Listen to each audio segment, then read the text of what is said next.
The project will see the preparation of a comprehensive low-carbon fleet transition plan, focusing on the economic, technological, and environmental benefits, as well as the considerations and constraints related to a low-carbon vehicle fleet.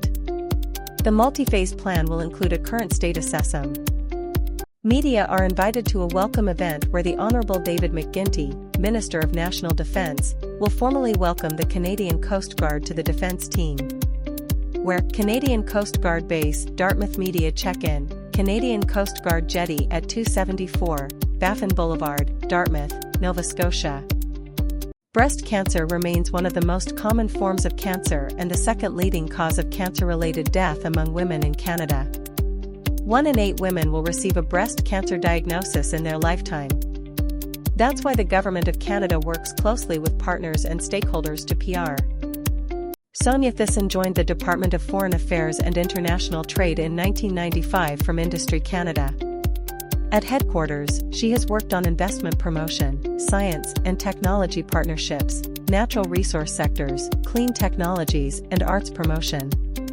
She has also held management POS. The Honourable Anita Anand, Minister of Foreign Affairs, today announced the following diplomatic appointment. Sonia Thyssen will become Ambassador Extraordinary and Plenipotentiary to the Hellenic Republic. Ms. Thyssen will replace Anna-Karine Asselin. Moncton, New Brunswick. The Honourable Jeanette Petitpas-Taylor, Member of Parliament, will make an announcement about cultural organisations in Moncton on Friday. She will be present on behalf of the Honourable Stephen Guilbeault, Minister of Canadian Identity and Culture and Minister responsible for. Karim Bardzi, Parliamentary Secretary to the Minister of Industry, will deliver closing remarks at CDANXT, Research Canada's National Conference. Research Canada is a national alliance dedicated to advancing health research and innovation through collaborative advocacy.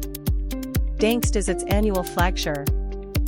The Honourable Melanie Joly, Minister of Industry and Minister responsible for Canada Economic Development for Quebec Regions, will speak at Canadian Club Torrington Canada's plan to drive industrial growth, strengthen global competitiveness, and unlock new economic opportunities. Time 11:45 a.m. 1:30. The Honourable Melanie Joly, Minister of Industry and Minister responsible for Canada Economic Development for Quebec Regions, will speak at the Canadian Chamber of Commerce AGM and Convention. This event brings together executives and community business leaders from across the country to discuss TH. Ottawa, Ontario has delivered. Thank you, Chief Justice, esteemed Justices of the Supreme Court of Canada, distinguished guests. You began posing the question as to who amongst us was here for the opening of the court nearly 4 decades ago.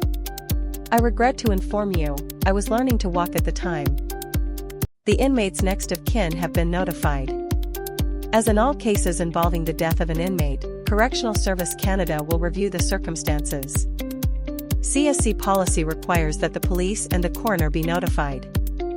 The inmates next of kin have been notified. As in all cases involving the death of an inmate, the Correctional Service of Canada will review the circumstances. CSC policy requires that the police and the coroner be notified. Statement, October 7. The Honourable Anita Anand, Minister of Foreign Affairs, today issued the following statement. Canada unequivocally condemns the terrorist organisation Hamas, its acts of terror and the deliberate targeting of innocent civilians. We urge all parties to immediately work to turn the modernization of the St. Bernard-de-la-Salle border crossing launched in winter 2025 is progressing well, and the Canada Border Services Agency wishes to inform port of entry users that a new and important phase of the project has begun. Construction of the new Traveller's Primary Inspection Line. Government of Canada support helps Food and Beverage Atlantic drive innovation, training, and collaboration across the region. Atlantic Canada's food and beverage producers and processors are key to building a stronger economy, creating good jobs, opening new markets, and supporting resilient supply. The Canada Border Services Agency reminds travellers to plan ahead when crossing the border into Canada over the upcoming Thanksgiving long weekend. Every day, the CBSA works hard to protect Canadians, support the economy and ensure the safe and efficient movement of people and goods across the border.